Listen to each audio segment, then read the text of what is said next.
Hello, everybody. This is Applied Mathematics at Northeastern State University. And today we want to talk about chapter 3. And I watched the videos before. I realized that it's kind of I'm too serious sometimes. Now, in the real classroom, sometimes I can make some jokes. But when I look at a camera, web camera, it's much more difficult to do. So, but I decided to tell you a joke, okay? This is what I just found out online. Hopefully you can enjoy it, okay? Here it goes. Why number 6 is scared? It is because 7, 8, 9. Got it? Okay. Okay, let's talk about chapter 3. Remember, chapter 2, 3, and 4 together form our part 1. Chapter 2 talk about units and how to solve problems. Chapter 3 talk about numbers, like in this chapter. And then these two chapters basically kind of like basic, very basic information you need to know about mathematics. To apply it to the real world. And then chapter 4 is kind of a real actual application of what we learned from chapter 2 and 3 in towards personal finance, and it's very useful chapter. So let's talk about this chapter. Okay, as you can see here, right, the title of chapter 3 is Numbers in the Real World. So it talks about numbers. Okay? Now we're going to cover 4 sections. They're called units in the book of this chapter. The first section talks about percentages. Okay, the second section actually it says putting numbers in perspective. It's mostly about estimate of numbers and do some order of magnitude calculation.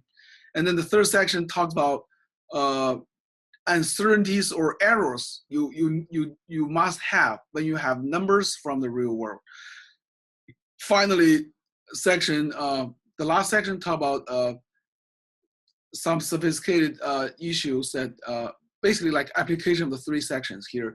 So in this overview video, I'm going to cover these 3 sections. Okay, this one you feel it's a very short section, and is you can read it yourself. It's some application of these 3 sections. Okay, so let's start from the first one. Okay, 3A.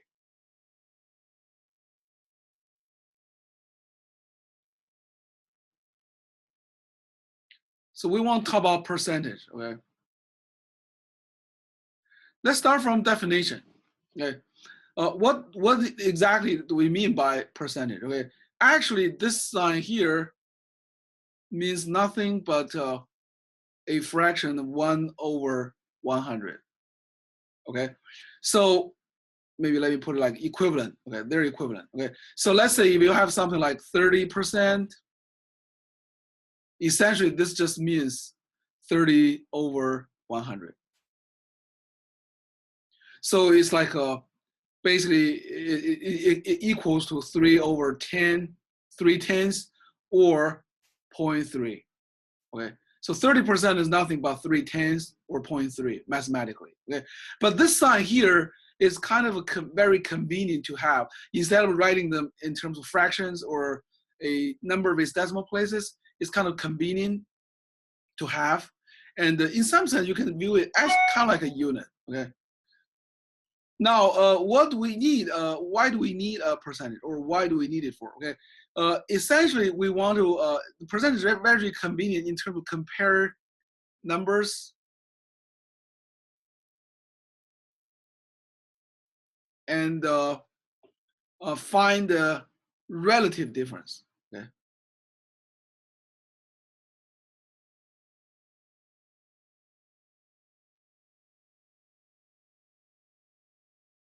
Let's take an example. Okay, let's suppose you bought a stock with $100 per share.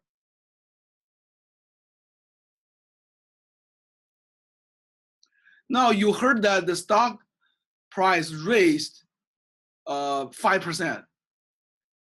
It's a good news, right? So now how much in terms of price does it raise? Okay, so basically to calculate that, right, you use this, the initial price times the 5%. And again, this means nothing but $100 times 0.05. Okay. See, remember, it's like 1 over 100, right? So 5 over 100 is 0.05. Oh, 5 over 100, same thing, right? So if you do this calculation, you get immediately $5. So if you heard that your stock price start from 100 raised 5%, that means it raised $5. So the new price is going to be 100 plus 5. So it's 105. Does that make sense? So this is the basic usage of a percentage, okay, and in terms of calculation. Okay. Now let me give you another example, which is a little bit more sophisticated, which can help you understand a little better. Let's say you have a stock price. Okay, this time maybe not you, somebody else. Okay, the stock price goes down from 100 to $50. Okay, kind of sad. But it happened actually, for example, in 2008. A lot of stocks go like that. So we like to know how much the stock price reduced in terms of percentage. How much percentage does the stock price reduce? Okay, how do you calculate that? Okay, the first thing to do is calculate the actual change of the stock price. In this case, it goes from 100 to 50, so it changed 100 minus 50. Which is $50. So this is whatever is changed. Okay. Now, because the initial price is $100, so the percentage that the stock price change is given by the change divided by the initial price, which is actually 5 over 10 or 50 over 100. So that means it is 50%. So when the stock price goes from $100 to $50, it is reduced by 50%. Okay, this may be sad, but let's say later you got a good news. Okay, this time the stock goes back. The stock price goes back from 50 to 100. Now again, in this case, you want to figure out how much it is changed by percentage. Okay, again, you have to calculate the change, right? It's the same formula. The change is 100 minus 50, so this gives you $50. But this time you have to compare this 50 with this initial price, which is $50, right? This is where to start from, right? So this time the stock price, in terms of percentage, the stock price changes this. Okay. 50, this is actually 50 over 50, right? So this is equal to 1. Now in terms of percentage number, right? It just equals to, you can do this by multiply by 100%, because 100% is nothing but 1, right? So this gives you 1. 100%, sorry. Okay, you can do this because this equals to 1, because 100% is 100 by definition divided by 100, so that is 1. Okay. So the second time when the stock price goes from 550 to 100, the percentage change is 100%. Okay. Now you see something interesting, right? See, the price goes down from 100 to 50. The price change is percentage is 50%. Well, when it goes back from 50 to 100, you need to change of 100%. Right? It seems like this, I mean, it's kind of a little bit counterintuitive, right? If you think about it at the beginning, this is a 50%, this is 100%. But keep in mind, it all depends on which price you compare it with. You always, the convention is you always compare the change to the original price. So in this first case, the original price is 100. So the change is the same in both two cases, right? 50-50. But since the first case, the original price is higher, so you got a smaller percentage change. Well, in the second case, the original price is smaller, so you got a very a large percentage change. Does that make sense? So the convention is if you want to have a stock price, you better buy it low. Don't buy it high, because if you buy it high, right, it goes down, and to require it come back to the same price, you need much larger percentage change. Does that make sense? We're going to talk about personal finance a lot more later. For now, it's good to know this. Okay, before we talk about third example, let me make a comment on one thing. Okay, you can treat percentage as a unit. And then the question is, how do you convert from a normal number to a number with percentage and back and forth? Okay, again, consider this as a unit conversion. You need to know the relationship between the two, right? So the relationship is very simple. 100% by definition equal to 100 divided by 100, right? So that equals 1. So that is actually your relationship between normal number and a number with percentage, okay? So let's say you start from a number that has a percentage, right? Let's say it's 35%, right? How do you convert it to a normal number, okay? The rule here is to multiply it by 1, which is actually 1 divided by 100%. If you consider this unit conversion strategy we talked about before. So this is actually like 35 divided by 100, right? So this is 0.35, okay? Another way to do this is just to understand, based on definition, right? We understand that percent is nothing but something divided by 100, so it gives us the same thing. Now, how about going backward? Let's say you have a number like 0.45, right? How do you convert it to a percentage number? Okay, the idea is to multiply this by 1. This time it's 100% divided by 1, right? It's just the same as 100%. So this, if you use 100 multiplied by 0.45, you got 45.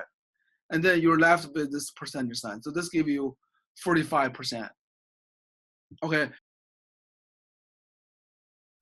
Okay, as a third example, let's talk about a little more sophisticated example. Okay, let's compare two stocks. Okay,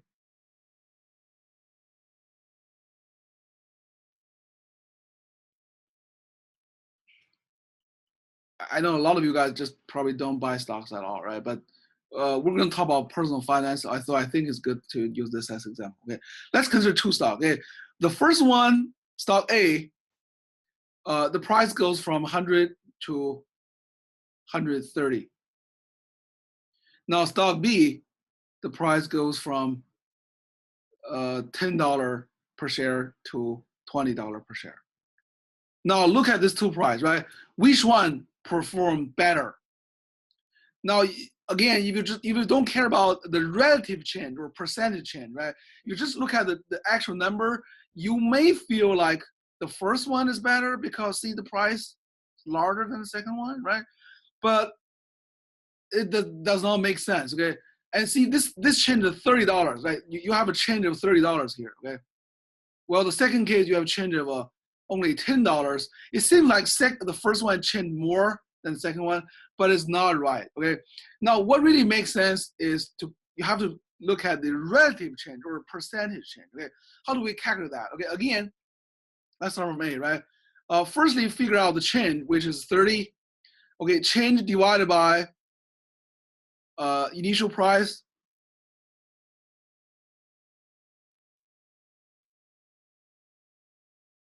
So you have $30 divided by $100. This gives you 30 divided by 100, which is actually 30%. Now, in general, you want to, okay, if you want, you can multiply by 100% as well, because this is just one, right? This gives you the same answer. In the second case, the change is $10, okay? So 10 divided by the initial price, which is 10, okay?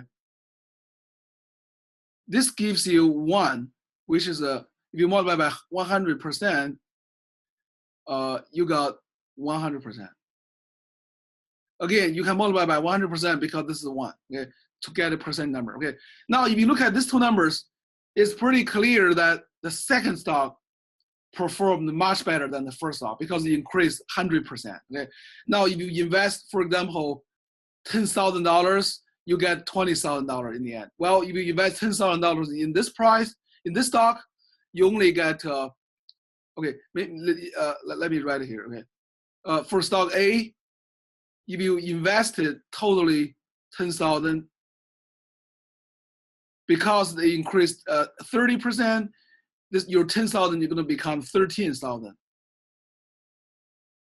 Well, in the second case,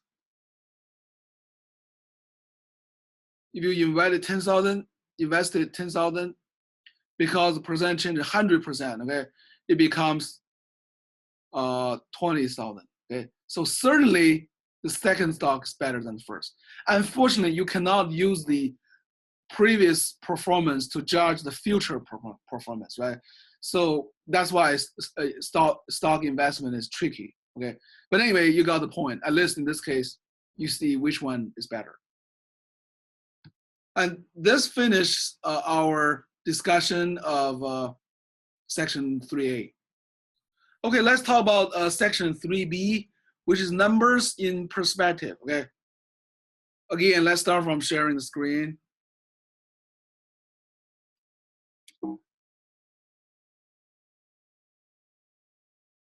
So now what do we need to know in this section? It's actually a pretty simple section, okay? The first thing we know, maybe some of you already know this, is scientific notation.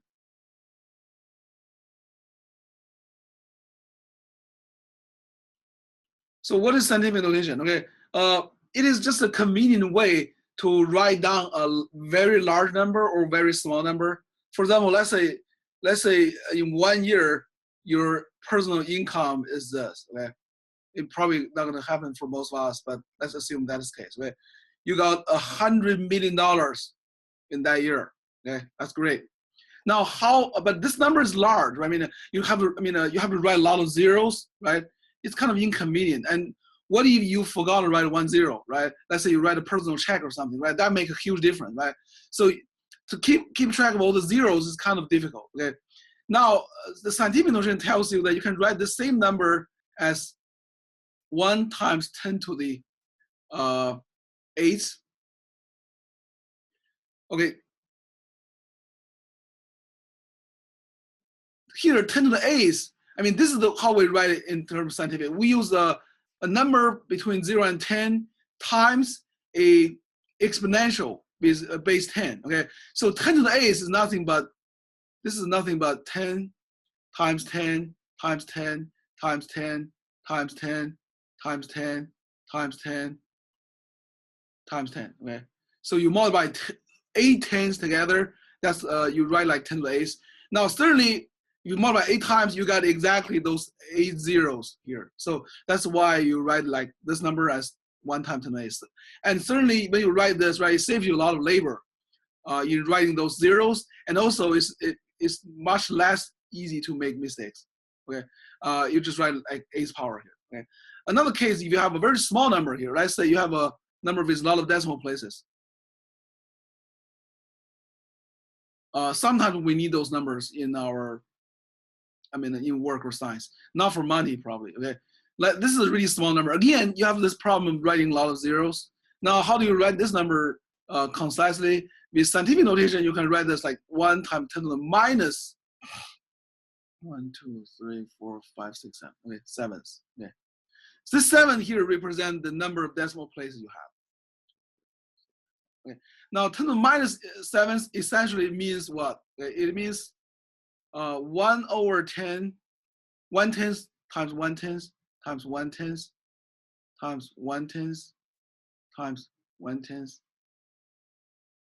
times 1/10 times 1/10. Okay, so you multiply 7 1/10 together. So because 10 to the minus first equals to 1 over 10.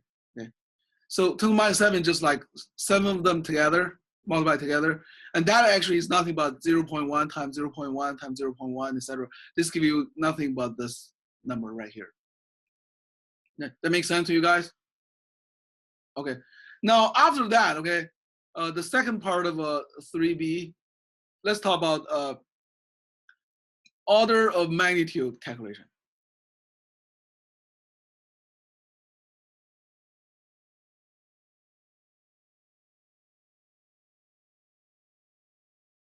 So what do we mean by order of magnitude calculation? Okay, it all starts from estimate. Okay, it's like we're talking about like bulk numbers. Okay, for example, let's say if you want to estimate how much you're going to earn in the next year, and you do not care about very accurate numbers, right? You just estimate for you to know a little bit to feel good or bad. Let's say you know roughly. I mean, let's say the actual income you know per month is something like I'll just put a number. I'll make up some number here. Okay. Okay. Now there's like so this is income per month, and you multiply by the number of months, like 12. This gives you a income per year, right? Annual income. Okay. Now let's say if you don't want to do this calculation, like you have to use a calculator basically to do it, right? Now you can do a much more simpler calculation, which is you can roughly estimate this as 2,000. Okay, and then multiply by 12. Okay.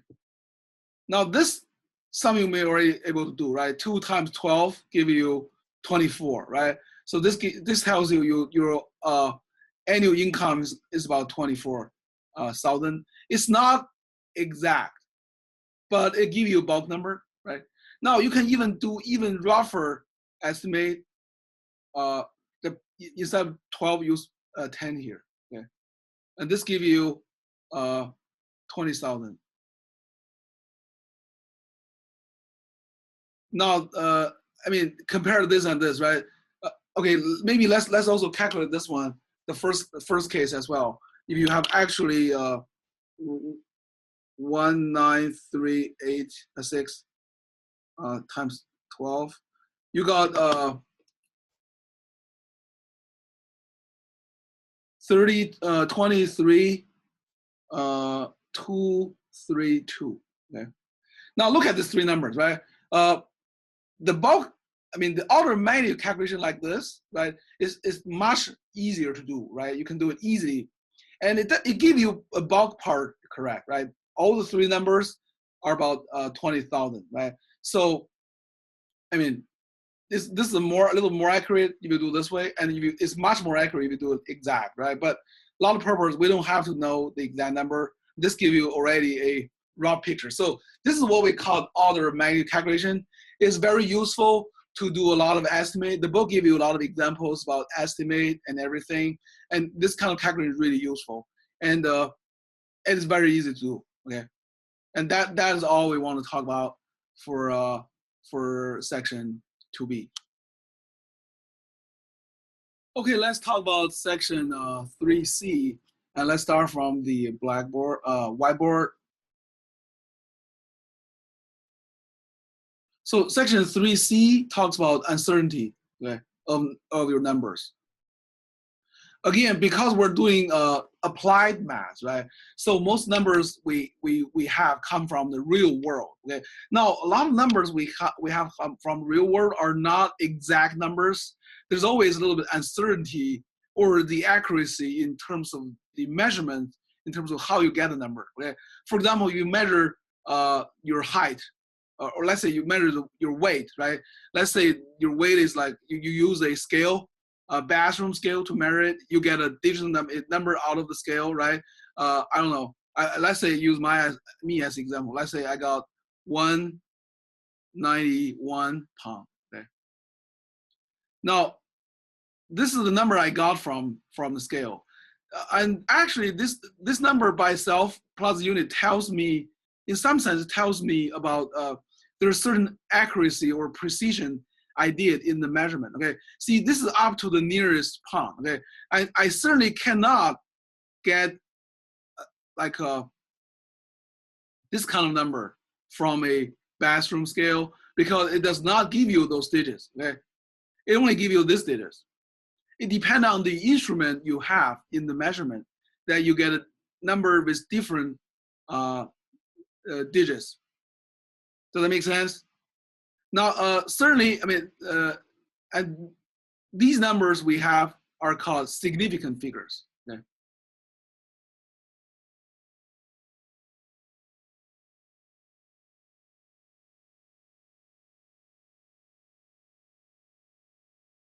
Now, in some sense, in the real world, we can never get an exact true value of the quantity we're interested in, because it always depends on our instrument. If I use the bathroom scale, I got this number. If I use a very delicate balance, I may get further digits of the same quantity, right? So that means there's, and they have different significant figures, right? See, this one has a lot more figures than this one, right?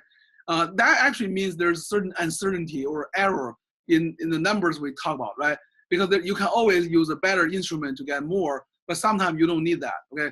But it is important to keep this in mind. All the numbers you have certain limit of accuracy and precision, okay?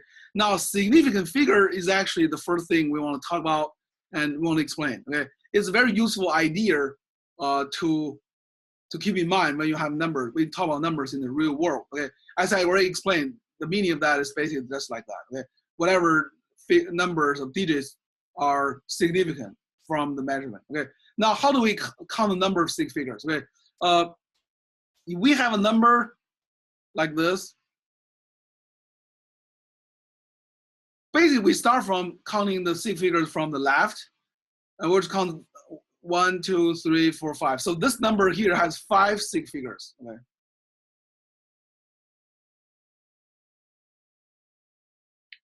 Now, we do not count zeros on the left. Let's say you have another number like this. Those 3 zeros on the left do not count, okay? There's only 1, 2. There's only 2 six figures for this number. However, we do count zeros on the right. So if you have a number, you see a number like this, right? This one has 3 six figures.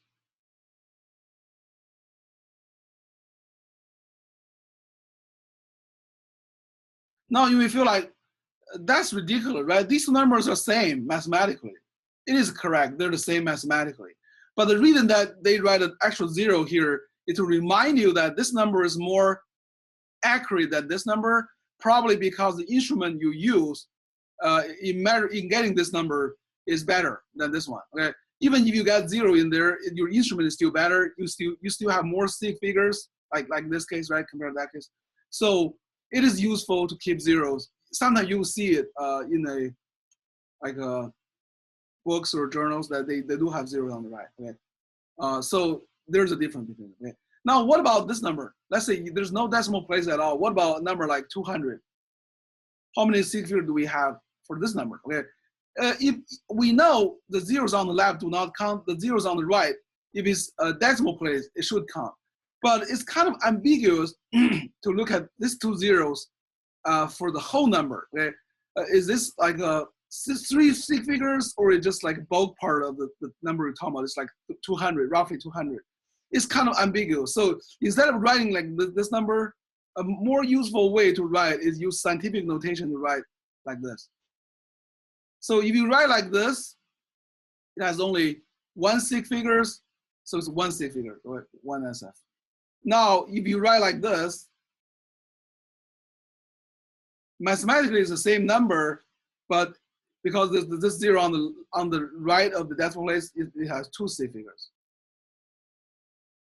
Okay, does that make sense? Okay, after that, the second thing we want to know is rounding. Okay. Basically, the idea is since the numbers you start from has only finite six figures, certain number of figures. Let's say if you want to use 1 divided by 3, right? Mathematically, if you calculate, you can get this number. Actually, you get even number of 3. It depends on how the size of your screen of your calculator. You get 10 digits or 9 digits, whatever, right? Now, but as we understand, right, not all these digits make sense because you start from the numbers that has only one sig figures, like 1 and 3, right? It certainly does not make sense to talk about a result with infinite number of sig figures, right? So actually we need to run. In this case, we will run it to one sig figure, okay? So we'll run it as 0.3. Now, this is what we call rounding, okay? Now, what is the rule for rounding? Okay? It's very simple, okay? Take a number. Let's say, firstly, decide how many digits you want to keep. Let's say, so I want to keep 3 sig figures for this number. That means I need to round the last one, right? If this last digit is larger or equal to 5, you take it away and add 1 to the previous digit, make it 12.6. Well, for another number, let's say you have another number like this, okay? Again, if you want to keep 3 sig figures, if this number is smaller than 5, just throw it away. So keep it like 12.5, okay? This is how we do rounding. Okay, one last thing, right? Bonus point, right? Send me email and answering the following 2 questions. Firstly, tell me which part of this video you like the most and which part you don't like. And secondly, tell me whether you feel like this is too long or it's not too long. Okay, thank you very much.